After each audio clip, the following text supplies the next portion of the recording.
um, pretty much all of our group except I never heard back from Catalina.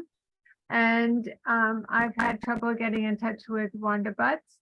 And, it looked like her project is closed.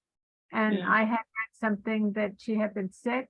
So there was a number at Ohio State that I've called, but I haven't heard back from them. So she's kind of MIA at this point, and I'll try and keep reaching her. So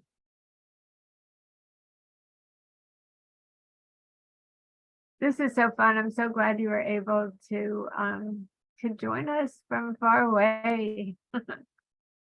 And It's great. we just heard from Pushpa out, so we'll see her soon.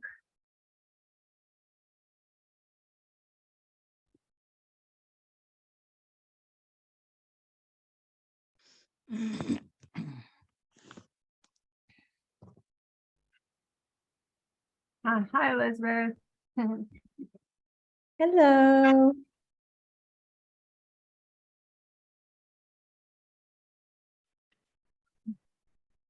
That's Guess we'll Elizabeth. wait a few more minutes while people sign on. Sure. Julie does photography, so that beautiful picture of a heron is something that she took. Very nice. It's very amazing. It's a beautiful. beautiful one. Yeah.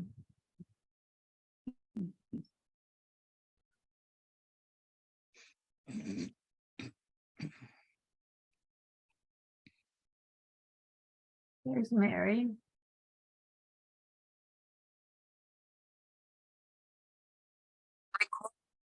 Recording in progress. Good morning, Mary. I know it's early for you. Good. Good morning. How are you? Good. It's nice to How are you? I'm doing great. How is everybody doing? Well, I think we're gonna Good. hear pretty Great. soon. But it's exciting. It is. It's I'm hoping to see everybody. It's been so long. It feels like yesterday, and yet 10 years have passed, and so much has happened. So I'm really Yeah. glad that you all were willing to kind of get together and celebrate this time. It's been a long time. No, I think it was a great idea, Connie. It's amazing.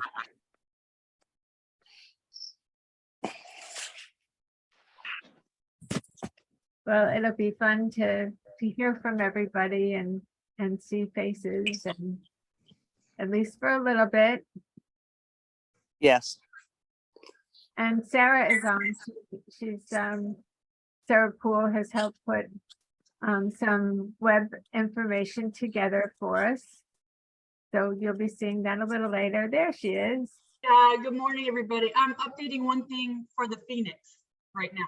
So, Okay, you're changing that? yeah, and I really enjoyed doing the website. It was such a pleasure to read about everything that everyone's doing. It really opened my eyes and my mind. So I'm gonna go back to fixing that, but I'll be here. Great. So Katie, we got your email to change the name. So thank you.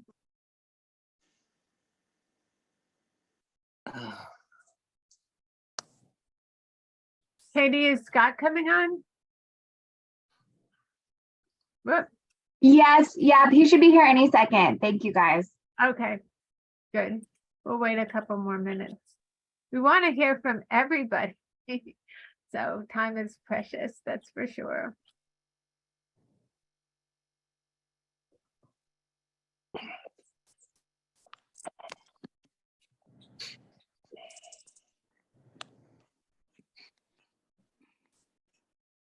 So Mary, too bad the dog's gonna be on, huh? Yeah. Actually, I'm sitting in my backyard because I've already been up and working since 6:30 Pacific time because we've had lots of stuff going on. So knocked that out. So sitting here having my coffee in my backyard and enjoying the birds. So, you look like you're a little bundled up. Is it cold? Yeah, we're at, what is it, 51 degrees? So that's Okay. cold for us. And it's cold for us too. There's Scott.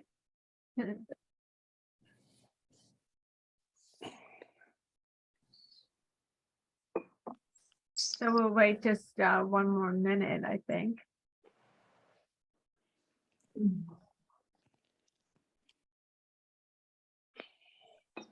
We don't have, Connie, yeah, it's Mandy. Does it show like my name or number or anything It- on it- there? it shows your phone number. It doesn't Okay. show your name, but I think you can right click where your number is and put your name. That doesn't give me an option from my keypad. Okay. Well, we can hear your voice. Okay. Just while we're waiting this last minute, Mandy was one of the students in the CNN production for us. So it's nice to continue to be in touch with her. Now she's the mom of 2 growing boys, is finishing up and has just participated in writing a research article with us. That's awesome.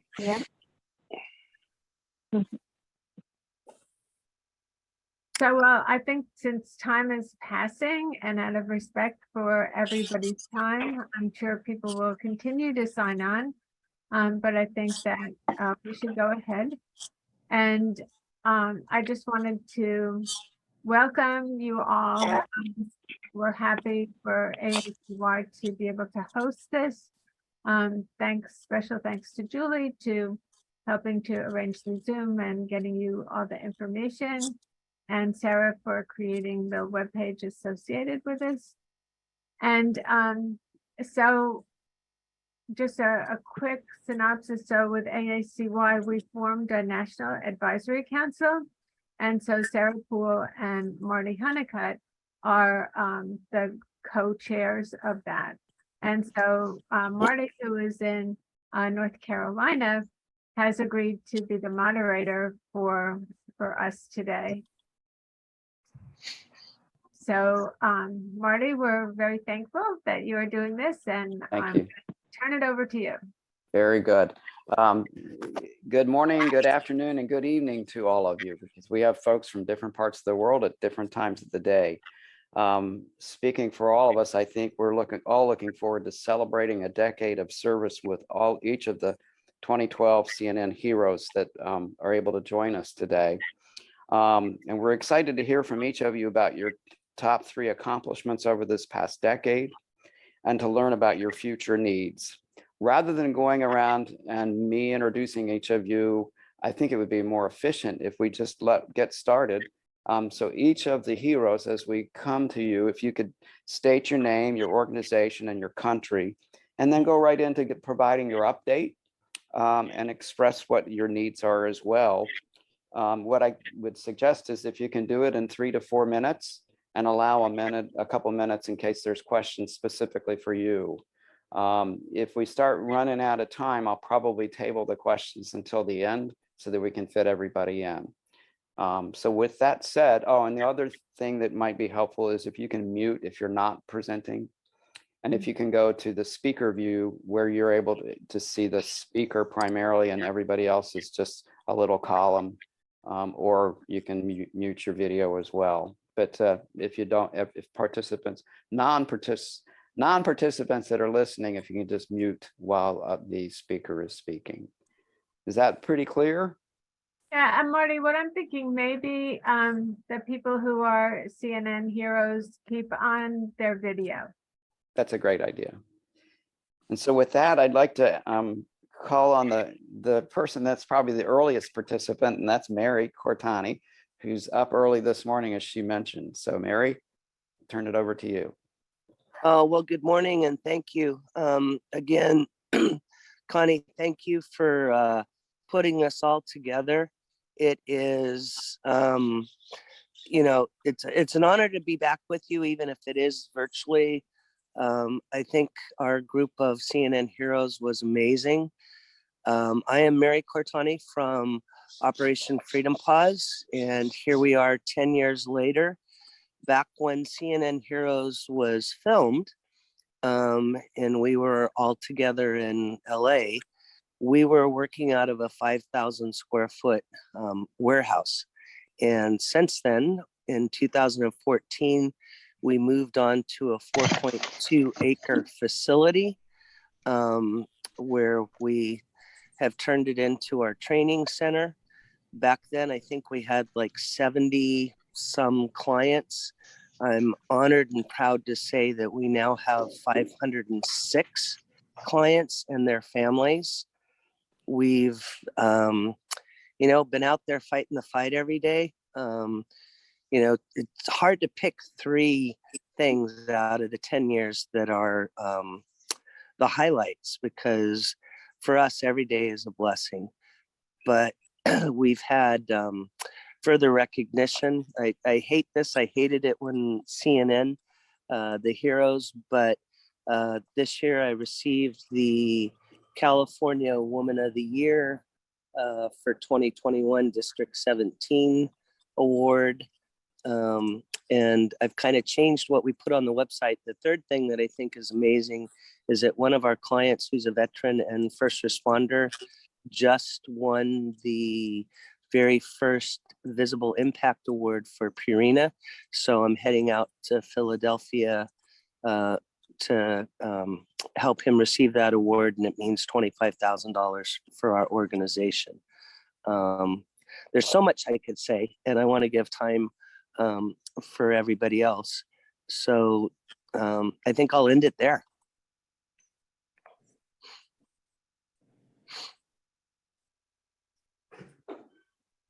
Very good. Thank you, Mary. That. I would love to hear more. So I am going to follow you from now on, because that's just amazing what you've done. Next up is Thalani. Marty, excuse me. I wonder if you could just go over asking people to mute and to turn off their video, except for the CNN heroes. Yes. So if you're not familiar with where to mute, at least on my laptop, if you go down to the lower left quadrant and move your cursor, the little mute microphone symbol is there, and if you touch it, it will mute your mic. And then just to the right of that is your start video. It's the same thing. If you touch it, it'll mute the video. So in my case, my name is only showing up right now on the screen. So that would be helpful. Thalani Madonna Dondo from Cliptown Youth Program is up next. We look forward to hearing your updates, Thalani. Thank you, Marty, and good morning, good afternoon, good evening,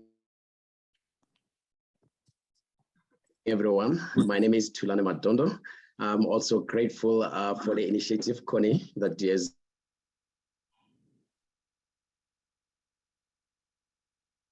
initiated to bring us together. Since 2010, I was really honored and proud to be part.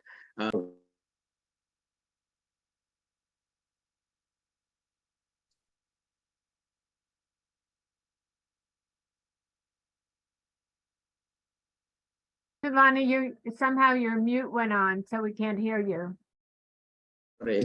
Sorry, Connie. Thank you so much for this. Sorry, yeah, I'm using a different computer. But what I was saying is that it was challenging also for me to come up with 3 things over the last decade since we were together in LA. But I was so fortunate, to work together with my team that I will share with you. The first one that we're so happy for is that since 2012,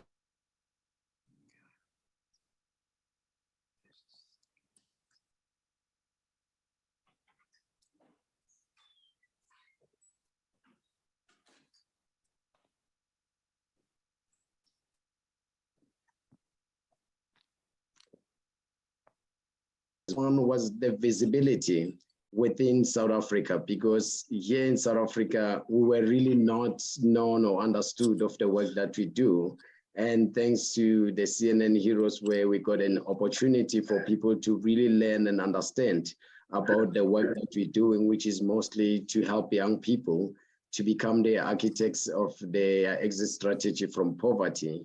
And the big one happened recently, where we found a family that has requested to remain anonymous, who made a $2 million donation to our program so that we can build a new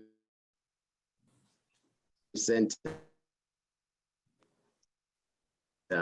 And we officially opened our center on the 18th of June, enjoying working in a new space. And yeah, we're so grateful for that. And we also excited, I'm also excited to see everyone today. Thank you.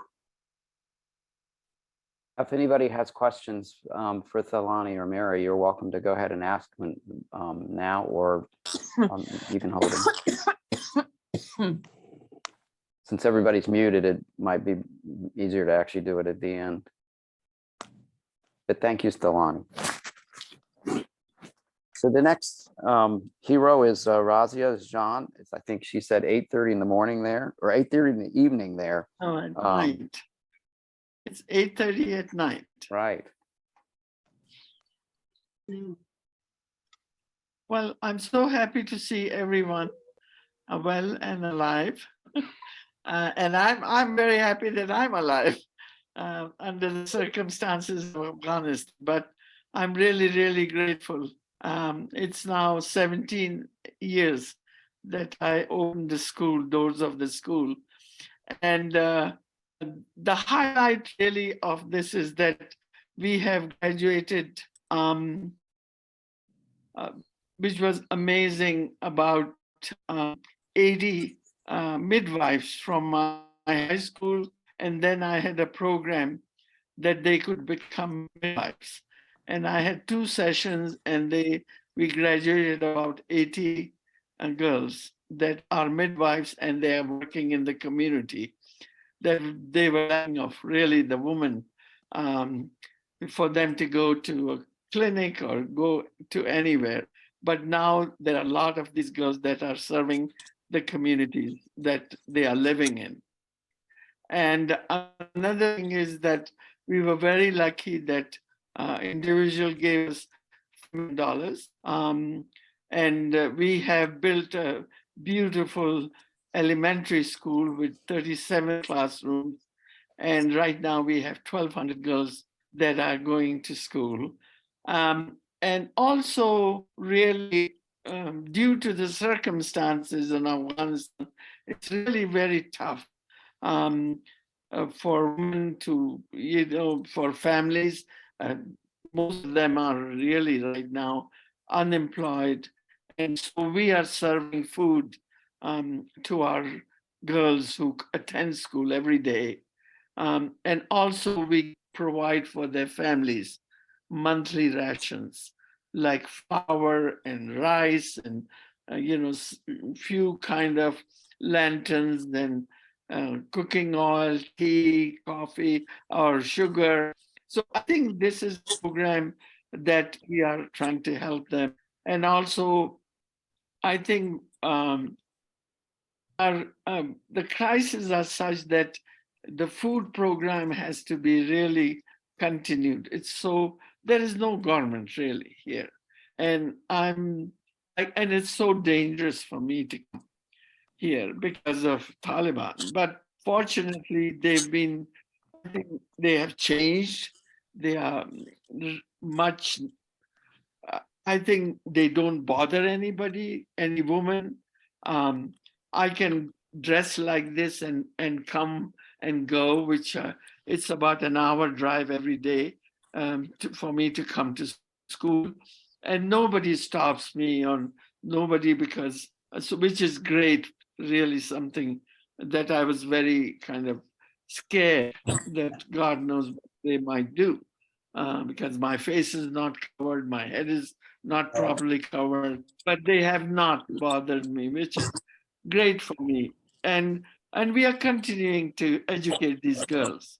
I think in a place that the girls right now, it's really very dangerous for the girls to go out or do anything. And but for us to continue, and right now I have about 1,200 girls that are going to. So I think the things and the needs, of course, of these girls are that we have to really support them. And the best thing is to get financial aid so we can really provide them supplies, winter clothes, winter shoes, and also food for the whole family. So these are the things. Things have changed. You know, I'm not giving up. I just a few years ago I received an United Nations Service Above the Self Award, which was just amazing. So I think it's none of us are giving in everything what we are trying to do, because our mission is really something that we're helping.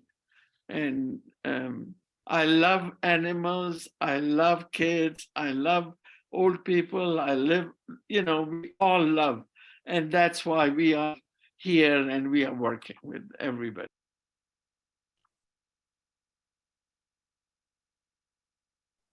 Thank you for really just seeing your face makes me so much happy.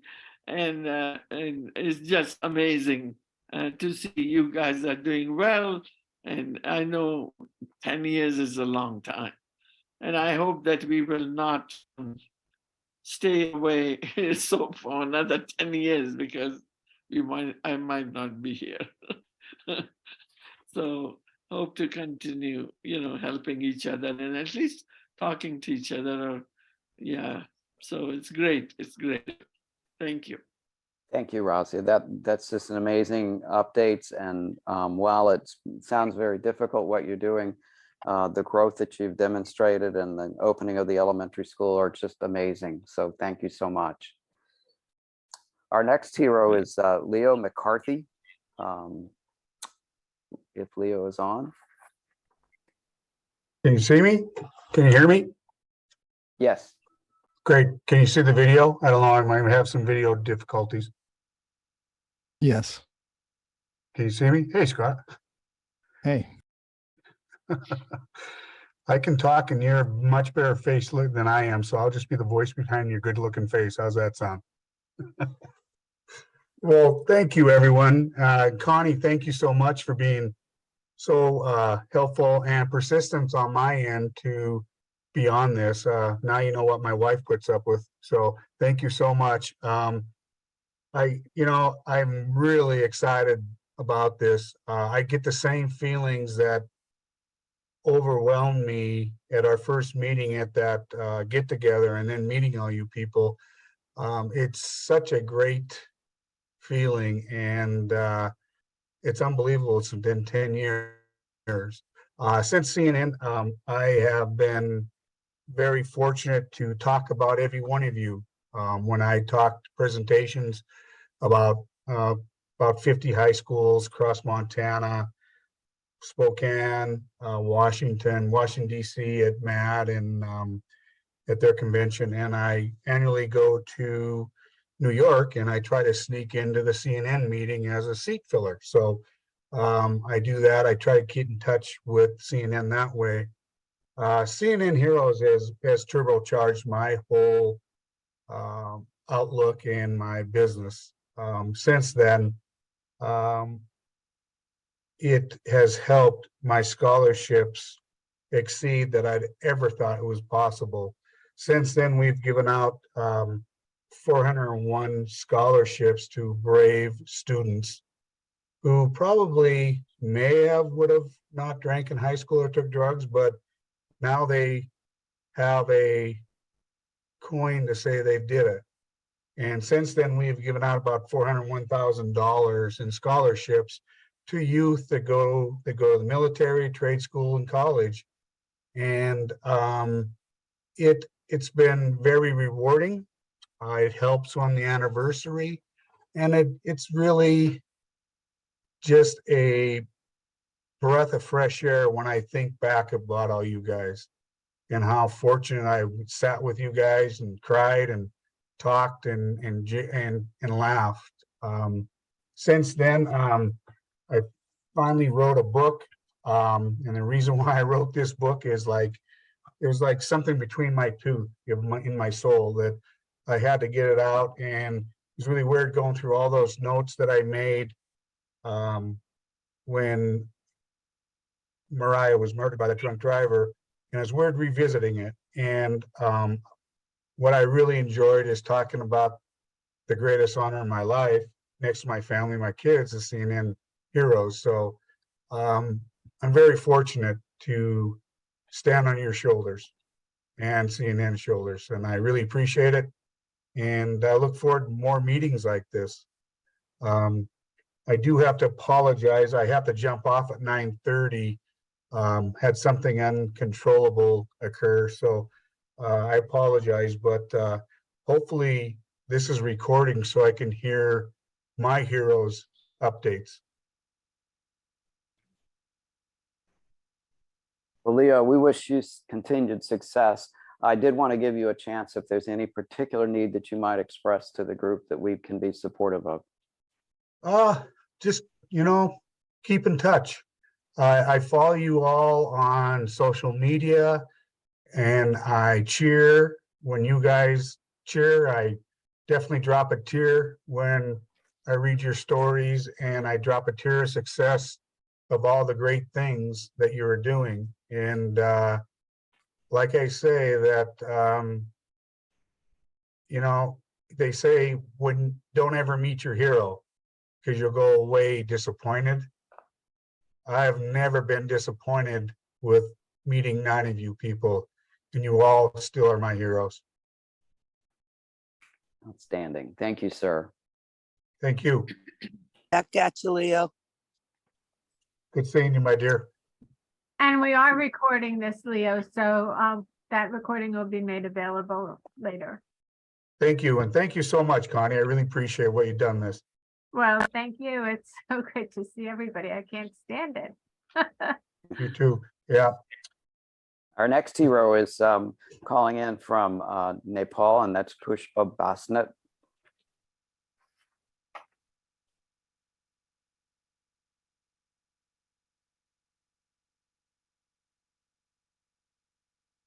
Marty, I don't see that she's on Okay. yet. Yeah. She sent her information in a little later. Right. Then why don't we go ahead and let Scott Strode speak from Phoenix. Sure. Yeah, it's great to see you all, and thanks for the opportunity to reconnect. And I'm, echo what Leo says. It was a really transformational moment to be in LA with you all, and actually that's the first and last red carpet I've been on. So that was pretty cool. But I really feel like it, took the organization, which was Phoenix Multisport at the time, we sort of renamed as the Phoenix, and rocketed us into, sort of our growth nationally. We work with folks in recovery from addiction, and as most of you know, and sadly, that issue has actually gotten much worse. And in the last 3 years, we've seen sort of deaths of despair, where addiction and suicide are kind of captured in there, increased by almost 30%. So our work has gotten bigger, but the need has also gotten greater, sadly. And so when we came to CNN, I think we were in like 2 states maybe, and had served, 10,000 people or so. We are now in over 40 states across the country. We have 150 communities that run Phoenix programming. And in the last 15 years, we've served 100,000 people with free recovery support, which is great. But what's crazy about our scale is that actually this year alone, we will serve another 100,000. So we have reached a steady state of serving at least 100,000 people a year. And by next year, I think we'll actually make that 200,000 people served. And we've done that because we've really expanded into a volunteer-led model. And it's just been incredibly powerful in getting sort of hope and transformation to people's lives who are struggling with addiction. Because sadly, sort of the national solutions to this issue aren't really solving it. In some ways, they're making it worse. So Phoenix there's an appetite for hope and this belief in each other and the belief in the intrinsic strength in people, which is the core of our program. And around needs, our program's free. So we want to get it to as many people as we can. So I guess one of our needs would be that we have a mobile app now. If you go to the App Store, it's the Phoenix A Sober Community, and you'll see the big red Phoenix bird, which is this logo right here. And if you can share that with anybody who is either struggling themselves or has loved ones, because allies and supporters can become volunteers to start Phoenix.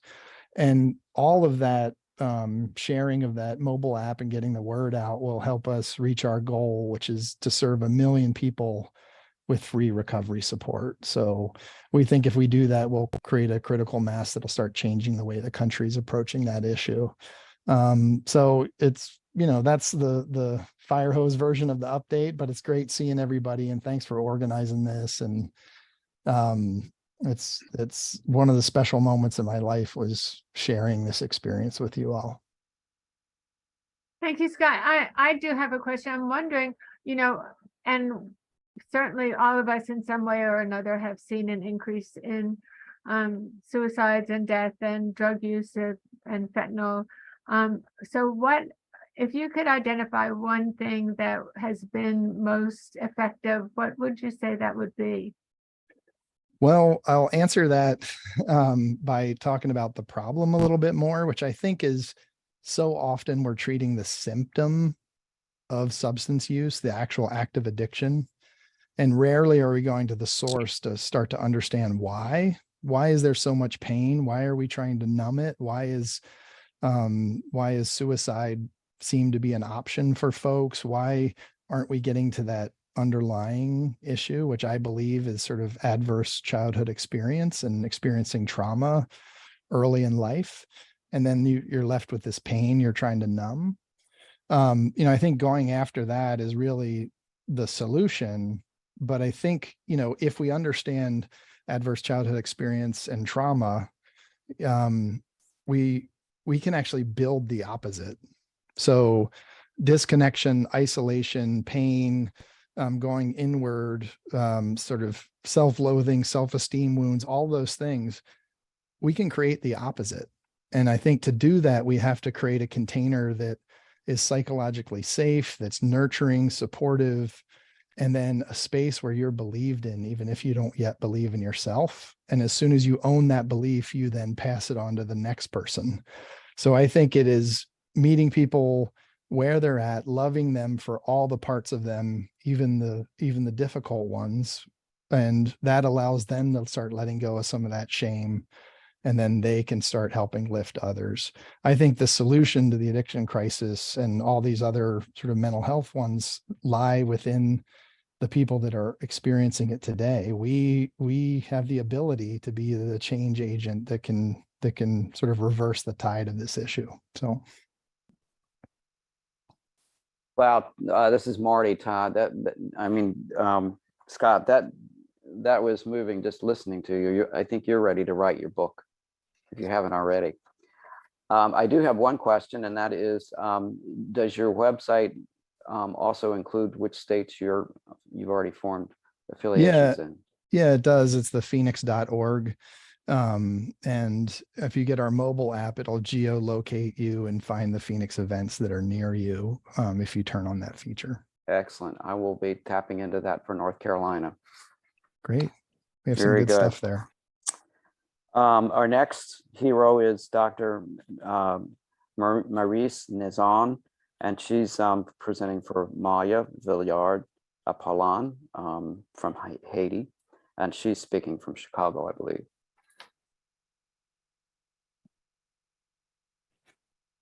That is correct. Thank you so much. On behalf of Maria, I want to say thank you for this opportunity. Maria did want to be present today, but she had a schedule change and she's working and was not able to make the meeting. The impact of 10 years ago, the presentation had quite an impact on Covaviv, which is an organization that helps women and girls who deal with violence, domestic violence, rape, assault, and so on and so forth in Haiti. And their purpose is to provide legal, medical help for those women, and also helping the women escape from situation and relocate in area of Haiti that is safer for them, and be able to help them create small businesses so that they can sustain themselves and their family. So after the 10 years ago, the impact of Malia being present at this meeting was tremendous. She was able to be recognized not only locally, but also internationally, and receive quite a bit of help, which allow her to provide help to over 6,000 individuals over the years. She continued to do her work, but it's been very difficult given the instability of the government at this point. Haiti is currently being run by gangs of individuals who uses violence as a way to dominate. They do quite unspeakable things. They gang rape women and girls, and they do that in front of the families to get them to be quiet about it. The government is overwhelmed and ineffective in doing anything against those gangs. If somebody doesn't comply, they kill them or burn them. Kidnapping is taking place everywhere. So it's a dire situation at this point, and Malia is keeping her heads up, but she's really saddened by the situation and not being able to provide the kind of care. So the organization, she had to leave 8 years ago. She had to leave Haiti because she was being targeted, and she was attacked. She received death threats, and she relocated in the US and now live in Philadelphia. I've been involved with her for some years doing translation, and recently I've been in the past year or so helping the organization establish themselves in the United States, get a 501c3, which is a tremendous challenge at this point for them, and so that they can continue to receive donations, so they are able to help the individual in Haiti that continue to work under dire circumstances. Recently, just to let you know, they had to rescue 22 women, and one of the volunteers with the organization kept those women in their house We did a quick fundraising to even be able to raise a little bit of money to help those women get food and water and those kind of things. So just it's survival right now. And Malia is really committed to helping these women having experienced her own abuse and rape.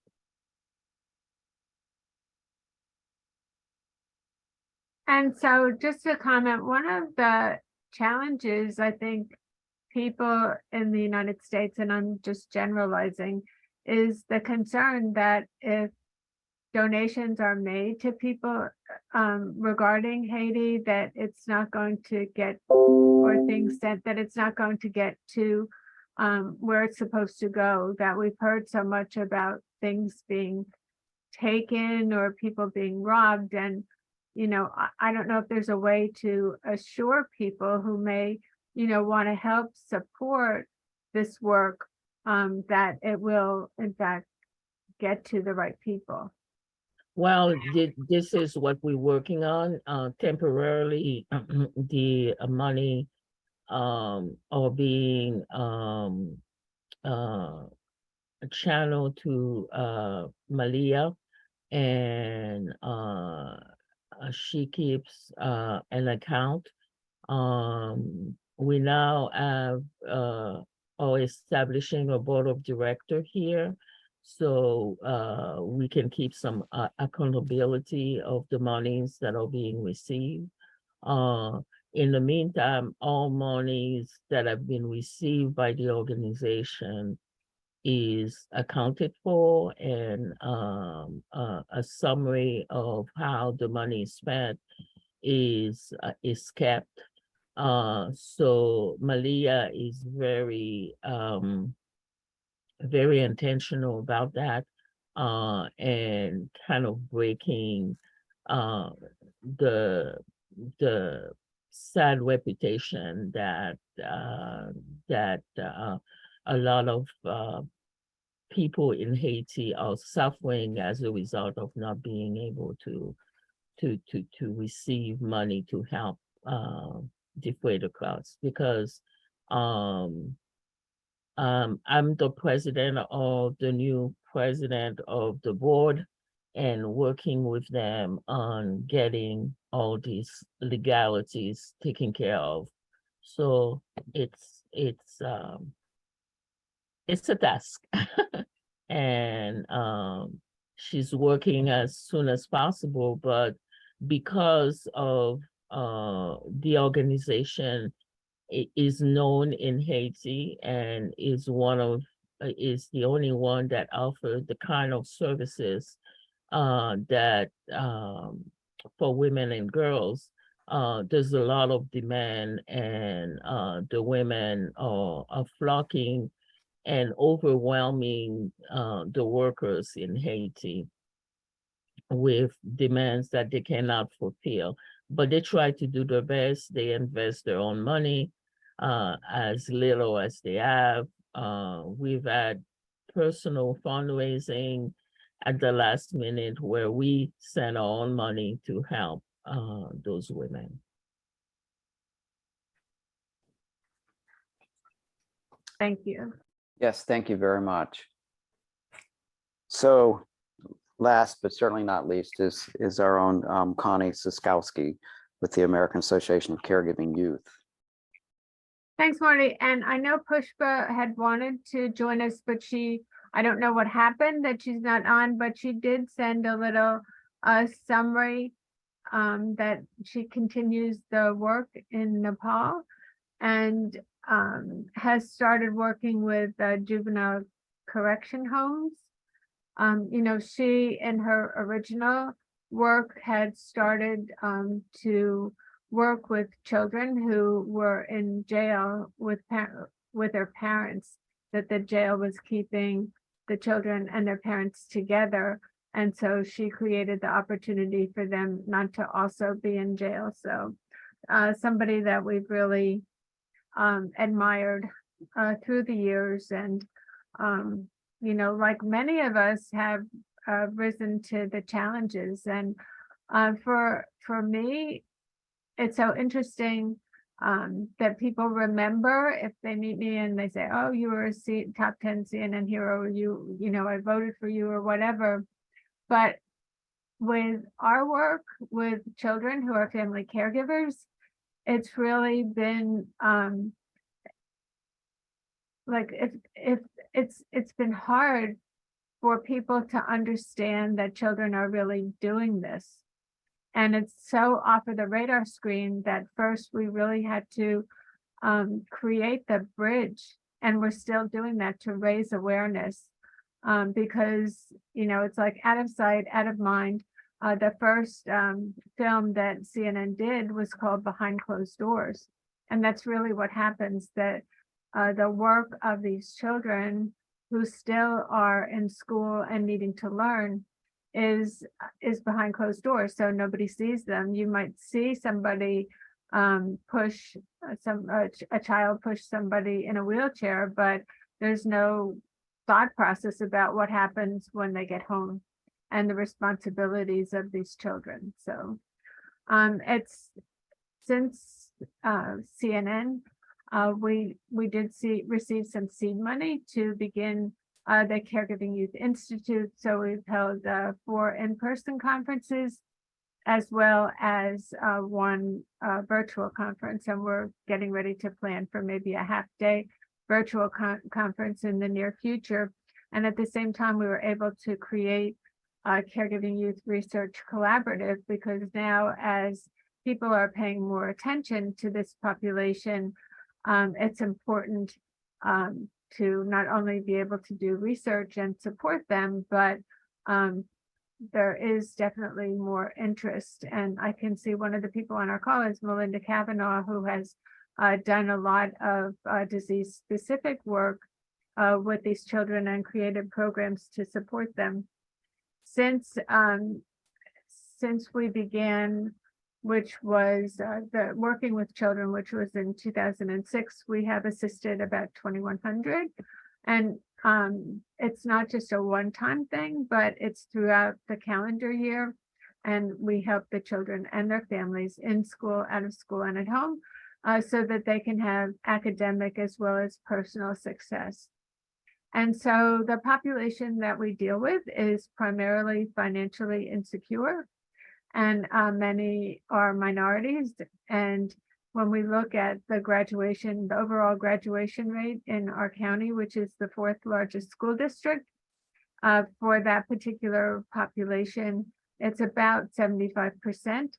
And with the support of our work, our high school graduation rate is 97.9%. And many of these children are able to go on to onto college or other post-secondary education or the military. And many want to go into healthcare, which is certainly an important labor force for the future of our country and the world as the population ages. So right now, we're working to get a national survey conducted, because this population hasn't been surveyed nationally since 2004, released in 2005. And so it really needs to be caught up. And so thankfully, we've been able to work with some legislative offices in Washington.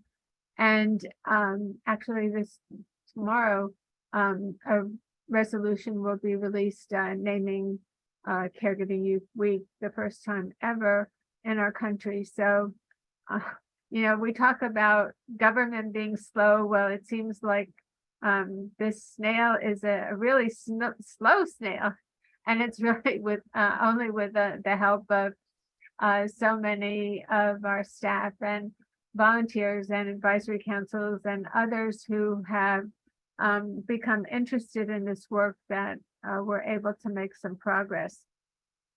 So, and in Florida alone, so nobody, you know, it's not in my backyard.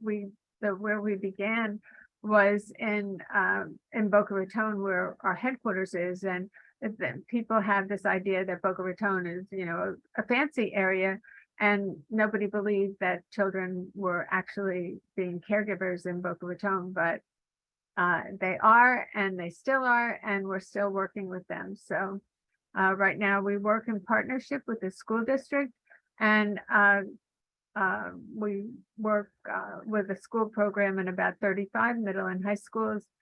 And we're also working to develop an expanded affiliate network and national partnerships so that more people can understand. And the goal is that no child in our country should have to drop out of school because of family caregiving responsibilities. So that's the big goal that we're working towards. And it's little by little, but it's really a concerted effort of many people and many systems. So just to give you an example, for those we work between the systems of healthcare, education, and the community, and people in healthcare, whether they're doctors or nurses or social workers or whatever, this is not part of their curriculum. And so in order for them to gain understanding long-term, they need to learn about the issues surrounding these children. And Scott, you mentioned ACEs, and many caregiving youth experience trauma. And so even raising this to the level nationally of caregiving potentially be included among ACEs has been a challenge. And it's so important when you think about if children are traumatized and they're supported and they do well, then they can be healthy in the future and don't wind up in the Phoenix. Because hopefully one day we won't need the Phoenix. That would really be the goal. Yeah. So but it's interesting to see how many of our programs really complement each other, and some of the challenges that we have already overcome and still have yet to do. So I know that you must have some questions. Marty, do you want to handle that, or does anybody have any questions? You can raise your hand of anybody or make any comments. And for me, it's really been a blessing to be able to see your faces, to contact you, to see all the wonderful work that is being done, and really the opportunities to provide additional support for some of us who are still struggling, because the economy is not healthy.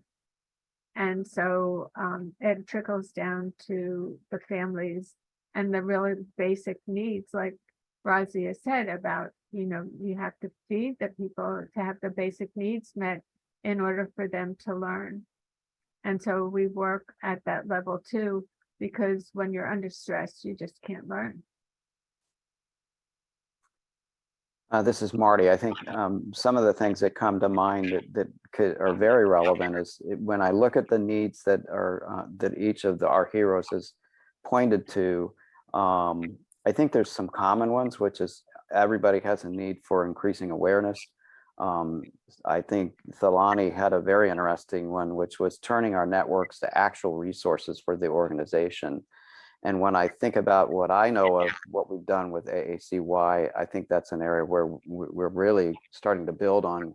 And I imagine Scott's organization, because of the growth that you expressed, that you've done the same. So I just wonder how collaboratively we could learn from one another in a sense, where some have had great success or experiencing success, and others are saying, hey, I'm not quite sure how I'm going to do this. This is a need I've got.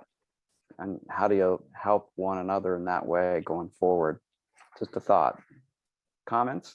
Yeah, I love that idea. And, I think even expanding it, if we could collaborate with CNN on this to expand it beyond even our group, because there's so much knowledge that has been developed over the years from a number of different heroes who've gone on to have deep learnings.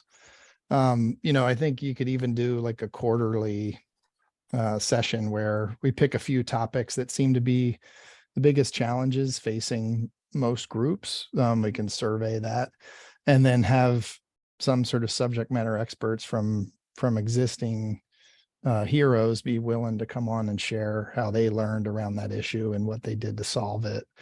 Might be an interesting experiment.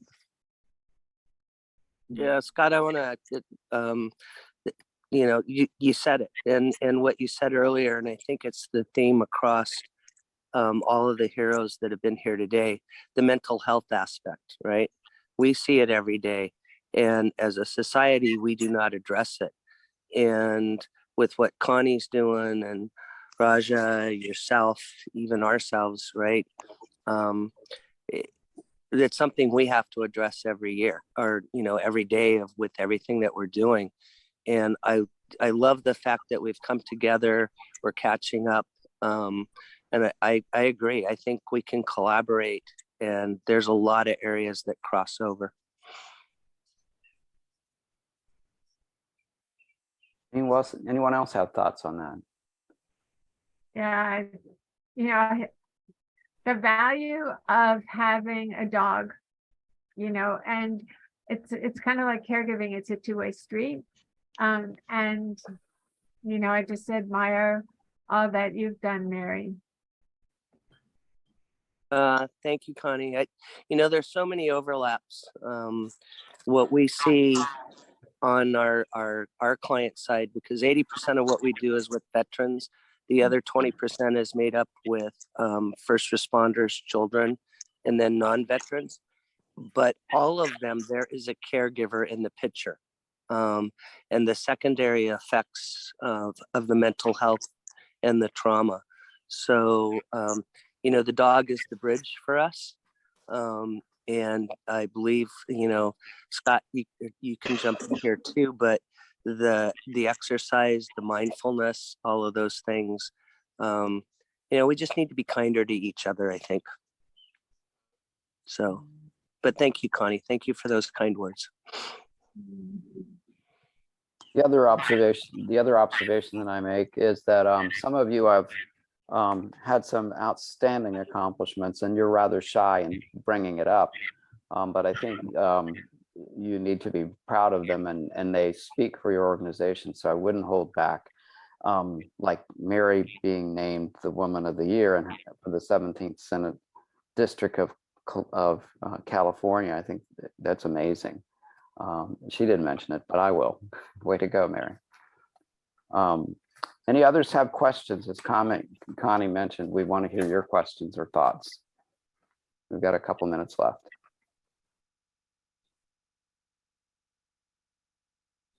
Well, I'll just extend the offer to anyone I can maybe help kind of just be a thought partner on any challenges that your organization might be facing. I know there's several heroes on here that work internationally, and there's different layers of complexity there.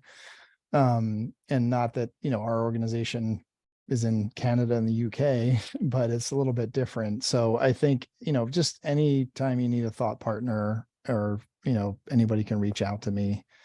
And if we get something more formalized, I'd be happy to be part of, how we approached fundraising, or how we approached talent acquisition as we grew our staff, or any of the sort of challenges we've faced in scaling. I'd be happy to share at least what we've learned. Excellent. Yeah, and how important it is to support the children, so that, at a very early age, the trauma that even, now Dr. Biden has given credence to veteran caregivers, and named the Elizabeth Dole Foundation and Wounded Warriors has joined together, and they're calling children who take care of military people hidden helpers, and the adults and their counterparts are called hidden heroes. And again, the trauma of taking care of someone who you love, who needs wound care or who has an injury or who has PTSD or any of those things can be seen in later life. And so if we can get to them at an early age, and it can prevent hopefully some suffering in the future. Absolutely. So I have a question for the CNN heroes that are here today. What are you guys doing to take care of yourselves? Because I don't know about you, but the ups and downs of everyday life, what we experience, what we see, what are you guys doing to take care of yourselves? That's such a question. Well, I think what I can hear from everybody is that we care for others than rather for ourselves, service above self. And hopefully, I think the strength that what we give is so strong that is keeping us going every day. And when you see a smile on a child's face that otherwise would have a banana ever, they don't even know what it is. When they have in breakfast a banana and an apple or a piece of cake and a cup of hot tea or coffee or milk, I think that makes us, I think we are creatures that we have to really be, we don't care, care what happens to us. We are always thinking about others.